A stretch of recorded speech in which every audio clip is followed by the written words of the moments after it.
So welcome to our first YouTube live of Sovereign Dialogue. And historically, what we've done is we've done this actually on Facebook. We've decided to come off Facebook and to do this on YouTube instead. And what we've done in the last four series is we've taken like the themes that have appeared in the Sovereign Dialogue sessions that we've done during the week. And then we've done one of these live sessions where we've talked about it a little bit and shared some of our ideas and some of our thinking and the things that are exciting and interesting to us as part of that process. So, for those of you that are not aware of Sovereign Dialogue and the process that we're calling Sovereign Dialogue, basically the process is one of accessing the wisdom within yourself to get insight, guidance, and wisdom on a particular topic or a particular question or a particular challenge or problem that you might be facing. So that rather than outsourcing the wisdom to another person or a mentor or ChatGPT or some Instagram influencer or whatever it might be, that you're practicing the art of going inside yourself and finding the wisdom that is within yourself. And not doing that from a place of being ungrounded or being uncentered or from anxiety or fear or worry, but being able to do it from a place where you're connected to your sovereignty, that you feel grounded, that you feel calm, that you feel connected to the inherent wisdom that is within yourself. So that was the original idea of Sovereign Dialogue. And I, again, want to hand over to Thea and just, anything in there that I might have missed that you think is important to sort of frame up this idea of Sovereign Dialogue before we get into the topics themselves.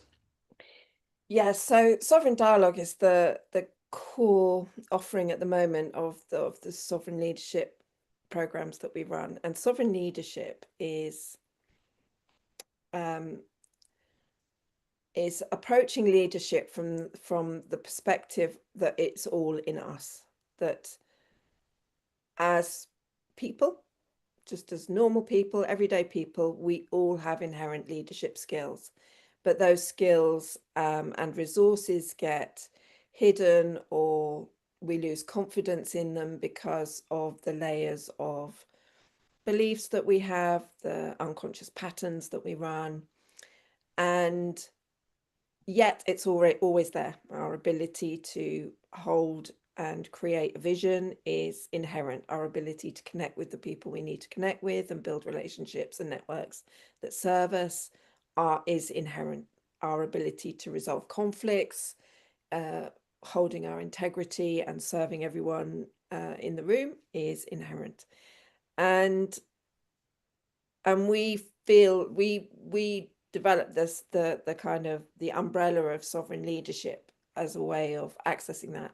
Sovereign dialogue is a regular practice session that we run that enables people to tap into their own wisdom. It's a very, although it's structured, it's very unguided, and we're all constantly looking for ways to keep devolving that decision making to the people on the call rather than it coming from us as much as possible. So we set a structure, we do the dialoguing the same as all the participants do. And I think structurally it really helps that we set it up with a kind of regulation opportunity through a meditation or an embodiment practice as we come together. Then we have the dialogue, the sovereign dialogue session, which is primarily writing. Most people choose to write. Some people could record it. And then we have time in breakout rooms to share what's come up and ground it further in our awareness. And then we have a little session at the end where we share as a group in order to kind of deepen our support for one another and our awareness of what's going on for everyone. So that's sovereign dialogue as a whole. Um, And this is the fifth, so we're just starting the fifth season of these. So we've been doing these now for 18 months. And what people really value about the sovereign dialogue experience is that one, there's community, but respectful community that listens and witnesses and doesn't give advice, but really sees people and hears people when they share their insights, when they share their wisdom. Um, and another aspect that they really love about it is that it's just 1 hour and it's online, but it's a space and a place where people, it's like a retreat where people can unplug from the busyness of their lives, be they business owners or mothers or carers or whatever it might be, but they have that time to be able to slow down, to have some silence, and to have some reflective space so that they can go into themselves and access that wisdom within themselves. And then a third aspect that people really appreciate is when they do access that wisdom, they are endlessly and constantly surprised by the wisdom that comes out of themselves. Um, And I think that that bit is incredibly important because we are, as I said earlier, we are so used to devolving the outsourcing, sorry, the wisdom to other people that we forget that we have inherent wisdom within us, um, and that that takes many, many, many, many, many, many forms. But we need to be quiet enough for long enough so that we can begin to hear that, and not just to sense it, but to hear it, and then also to be able to act on it, which is like another aspect of it that we won't be talking about so much today. But that sensing and listening is really, really important as part of the this sovereign leadership um, uh, idea that we're trying to develop and cultivate in leaders. mm. Mm. And also that for us, this the theme of this series, we tend to have a theme of each season of sovereign dialogue sessions. They run usually they're between 8 and 12 week seasons. We've got a nice long one. We've got a 12-week season that we just started this week. And our last season focused on creativity, and it was great. It was really interesting to see where it took people and to keep looking at our inherent creativity from different angles and different ways of exploring it using questions and prompts in our sovereign dialogue. Um, so sovereign dialogue itself is a kind of a guided meditation to embody the sovereign in you. So an upright, relaxed posture. If it helps, maybe imagining a crown, that sense of just being steady, having self authority, self responsibility, confidence in your own resources and what's available to you. And from there, you either ask a question or you start to let the insights flow, and then you capture them through whatever form works for you. I mean, we've always joked it could be interpretive dance if you want it to be, but not many people have chosen that one, unfortunately, yet. Most people just write, or like sometimes just sit in meditation and let it all just be with them. Um, Or doodle. and the Doodle's seat. one of them. Mm? Doodling. Doodling's one of them. And People doodling, doodle. yes, Yeah, the that's another one. doodling happens, yes, that's for sure. And this season we're exploring the theme that it's all in you, that creativity is there, but we don't need to outsource our creativity. Everyone has their own access to a creativity that is theirs and theirs alone, that's true to them, that's maybe nuanced by who they are and how they are in the world, that may be different to other people's creativity, but it's always there. And so this season, we're really exploring the theme of it's all in you. And we're further bringing that home by not setting questions for the first time. So previously, David and I have got together and decided what we think would be a valuable question to explore as a group. We've always give the advice if you have a different question, you ask the question that's relevant to you, because self responsibility is one of our core values of our work.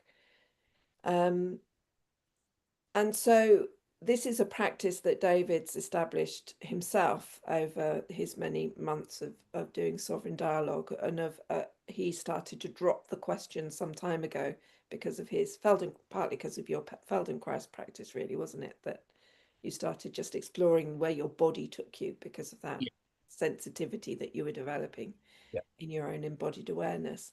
yeah. And so we thought, well, let's stop setting a question. Let's see where it takes everybody to let their body speak and follow that to where it needs to go. Because if it's in them, it's in them. They don't need an external question. So we've had a couple of sessions running it this way. It's been really interesting so far. I found it really valuable already because I've tended to do my dialoguing in the past with a question that I've framed for myself, usually. So I'm finding it also really interesting. And I don't know if you want to reflect maybe on some of your observances or Yeah.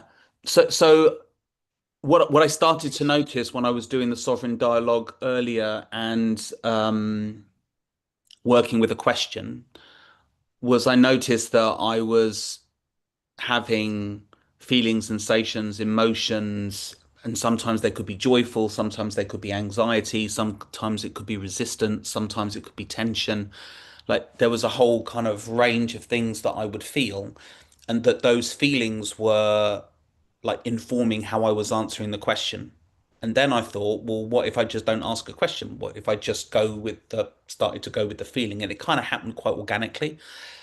But what I started to notice is that like the way you described it the other day, Thea, was really helpful and felt true to my experience as well. It's like there's this meandering, like there's no straight line to the answer. There's this meandering that follows feeling and sensation, and then there are memories, and then there's insight, and so like my attention is moving around in all these different in all these different ways, but the insights that I was getting were really really amazing. One of which was, for example, um, the sovereign leadership framework that which is also part of our core work. You know, that just came out of like it just came out of nowhere. Although we've refined it a little bit, you know, like its core essence of awareness, acceptance, and choice, and empowerment, and then stewardship, like that was there literally in the first few seconds, and then kind of elaborating that. Another example was the one, you know, where I've created this almost like a council chamber in my imagination, yeah, that has all kinds of really rich detail that really helps me get into the zone of being in my sovereignty, um, which has been a phenomenal resource for me as I've taken that forward. Um, and so one of the things that I've really been practicing and trying to encourage people to do in this series of sovereign dialogue is to, as we say, drop the question, but to really tune into what the feelings and sensations are in your body. And for a lot of people on the call, and ourselves included, there was some anxiety, there was some worry, there was some concern, there was, you know, both of us said to each other, you know, like, well, this is different and it feels quite edgy. And what if everyone goes, right, that's it, I'm not doing this anymore, you know, and they, you know, we kind of lose all the community. So these are concerns that we've had, but it's felt true. Like we've followed our sovereign leadership, we've followed our sovereign wisdom, and gone in this direction. And what we've noticed is if people become aware of and accept the anxiety, the worry, the concern, the doubt, the fear, whatever it might be, from their sovereignty, from a place of being in their sovereignty, there's like a way through it. Like I can be fearful and I can be in my confidence. I can have doubt and at the same time I can have conviction. And it's this sort of paradox that does seem paradoxical when you talk about it, kind of just like in the way that I'm talking about it. But the actual lived experience is I can experience that doubt in my body, and I can also be centered and grounded in myself and know that that is just a feeling that I'm experiencing, but it doesn't have to define me and it doesn't have to define my actions and my choices and the steps that I take um, in response to the challenge that I'm facing or the situation that I'm in. And so what I've noticed, and I don't want to speak for Thea, but when we've spoken a little bit about it, I think it's similar. And people on the call is that they're finding when they go through that negativity, they're finding a positive thread that comes out of that. And then that's the thread that they follow. And then they just get this phenomenal insight. So I don't know if you want to kind of speak to any of that, Thea, as well, because that feels like an Yes, important thread. so much of it, so much.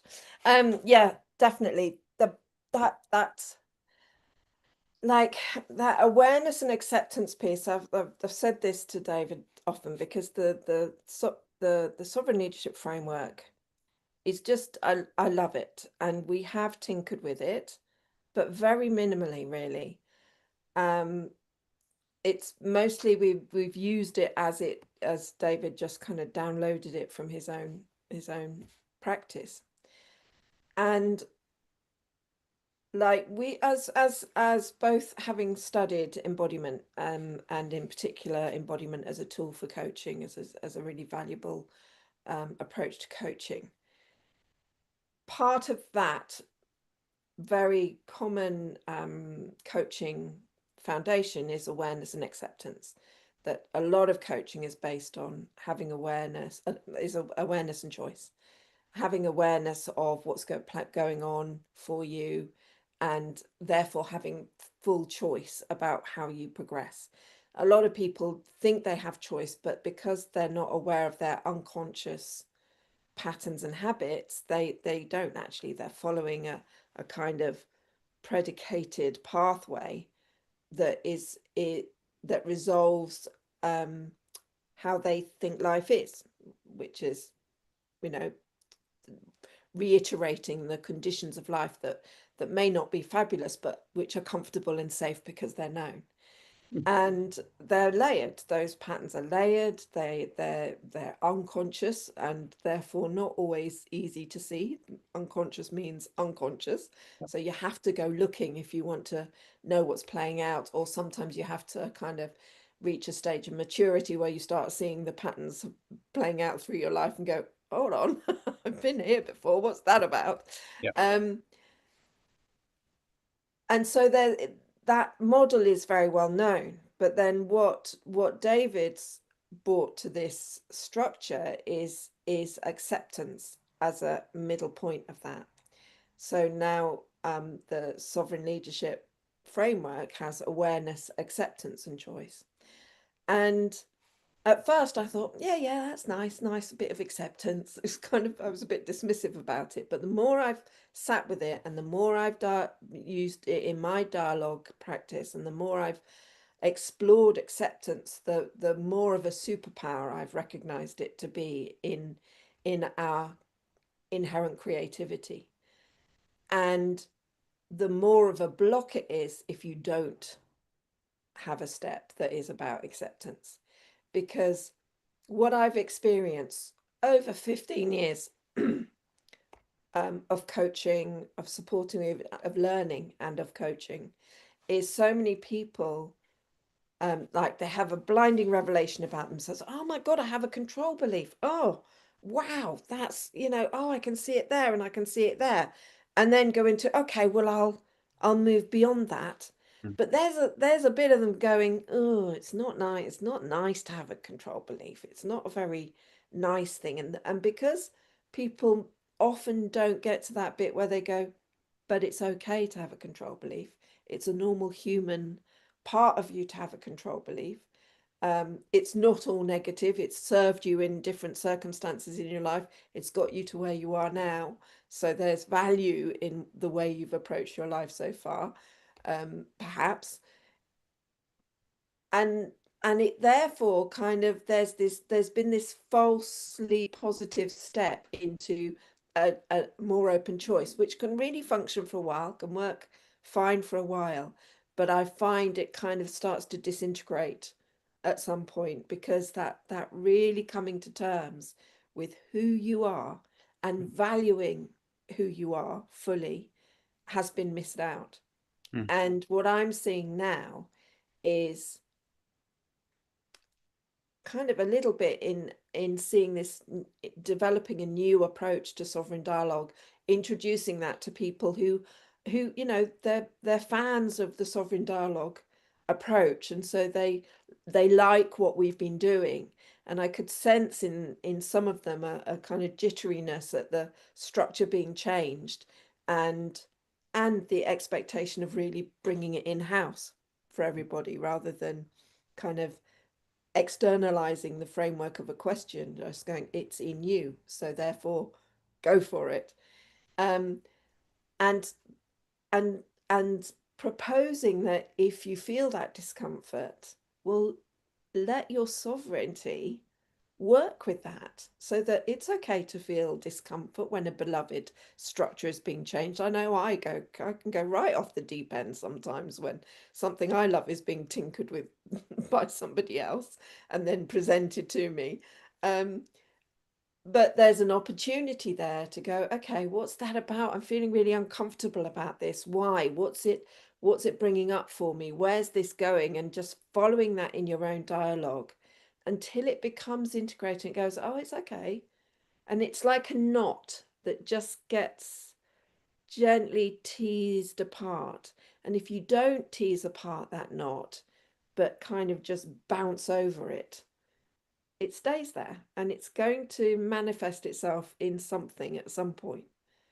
Whereas if you let acceptance be part of that process, then it dissolves. mm. I mean, our belief system never entirely goes away. It doesn't go away, but it becomes easier and easier to neutralize and not act from that sense of, for example, needing to control or needing to achieve or need whatever your own unconscious drivers are. And I think it requires a slowing down, right, of our thinking, so that I love that metaphor of we kind of bump over it. It's like um, without acceptance, it's like we rush through it or rush over it, and then we Mm, just get to action mm, because we tend to be so action oriented. Uh, and we try, and often we feel better because we're doing. Whereas actually, if we're doing, but we haven't done the acceptance work, we just end up doing more of what we've always done. Or we might do things differently, but actually, if you look at it a bit more carefully, you'll see that you are kind of just doing the same thing. Whereas if you slow down and you do the acceptance work, like I love that metaphor of like I'm thinking of like, like a gold necklace chain that's all, mm, you gotta sort of do that with it a little bit to sort of start to ease it out, and then you can begin to unpick the little knots and the how everything's all knotted together. Um, but that process of doing that just allows you to see things with more clarity. And then you're like, oh right, I can actually see what it is that I'm jumping over. And then somehow it does dissolve. Like that's definitely the experience of it. mm. It's like, oh, I've got options, right? There are other options available to me that I didn't realize before. And that bit, I think, is the thing that makes the difference. So now I can go through that. I'm in the action phase now, but I'm acting from a place of awareness. I'm acting from a place of acceptance, and then I can choose to be different in this situation. And that's the bit that, makes the difference. That's how I think we can be in our doubt and also be in our certainty at the same time. That's how that Yes, paradox can yes, coexist. definitely. Mm. I'm just trying to find what was the expression that somebody came up with Was today. it the way is the way? Yeah, What's in the way is the what's way. in the way is the way. Yeah. Yeah. Or the obstacle is the way is a name of a book that I Mm. think touches on that same sort of thing. The obstacle is the way. But yeah, what's in the way is the way. Yeah. And it can become too much the way for some people, like they become fixed on resolving their identity, healing their identity, and that's not what's needed. Like, it's being real, it's accepting, it's seeing and being okay with all of who you are, um and then not needing to kind of eviscerate it and get rid of it entirely. It's just like, okay, there it goes, there's my old friend. um and also, I think when you do get to that point of acceptance, you start to see the gold in your belief structures, Mm, because there's beneficial and there's less beneficial always involved in it. And there are skills in any belief that we hold, that it has skills. It teaches us to do certain things very, very well. Um, and when you can be with the acceptance of it, rather than the, ooh, that's a bit yuck, I'll just move on from there and try and ignore that it's part of me, mm, you lose connection with what's been valued. You start trying to chuck the baby out with bathwater. mhm, Um, and it's a shame, because you end up forgetting that you have resources that have been that are still available to you to be used. But the other thing about that is what you were saying there. It's what also why it's so important to approach this from a centered sovereign space, yes. because our starting point is always egoic, is always unconscious. That's how we wake up. That's how we start anything, is mostly in reaction to it. Mm, And we, without the rigor of going, okay, what's coming up for me? What is it that's wants to be expressed, or is making me uncomfortable, or is my first impulse to do? Then going, okay, and is that the only thing I could do, or are there other options? Is there other possibilities? You could easily kind of convince yourself that traveling down the same old pathways is actually incredibly creative and sovereign act for you to do. Whereas actually, if you really take a moment, and it doesn't take long, but just that moment to center mm, and to clear your mind, give yourself that kind of clear space where you're not being impacted by the noisiness of your thoughts and feelings. You have taken a breath, you have taken a moment to be in your body, um, and therefore to clear the clutter of your mind a little bit. That's when that wending pathway can open up and really start taking you towards your the vision of what you'd love for your mm. life. Yeah. Yeah. Beautiful. I've always been someone who has deferred to other people with, with the assumptions that they know better than me.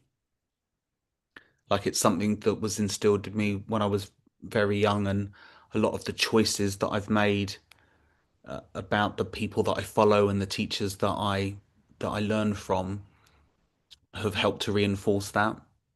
Mm, And I'm coming to realize that um, through this sovereign dialogue process that I have a lot of wisdom to follow to offer, as does everybody. So I'm not saying that I'm anything special. We all do, and that it's that comes for me. It comes from that centered place. mm, So again, I can still hold that belief that I have because that's a habit. But when I allow myself to center and I'm in my sovereignty, it's like that belief just takes a back seat.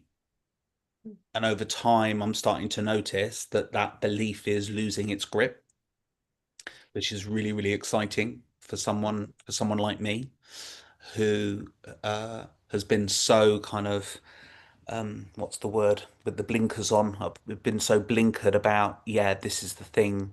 This is the thing that, other people know more about this than I do. Mm, And that's not to say that other people don't know more about something than I do, mm, but it's actually more to the point, and I've still got something that I can really contribute. Um, and that what I want to be able to do is, even if I do listen to what other people say, I still want to act from a place of sovereignty within myself. I don't want to just do what someone says because I think they're the expert and I'll just blindly follow what it is that they're saying. mm. So Yeah, all of yeah. that also feels very alive as part of this process. If only we were teaching our kids this earlier. Well, the world would be in a better state if people weren't just blindly following the Yeah. say-so of other people. Yeah.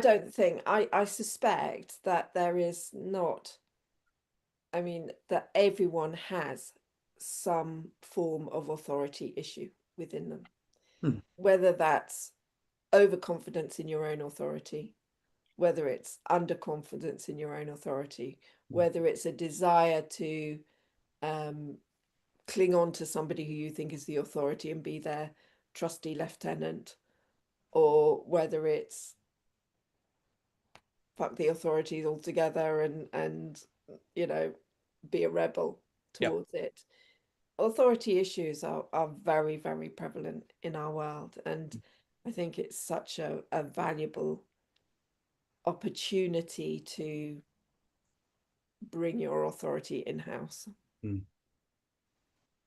Yeah. Beautiful. Feels like a good place to stop.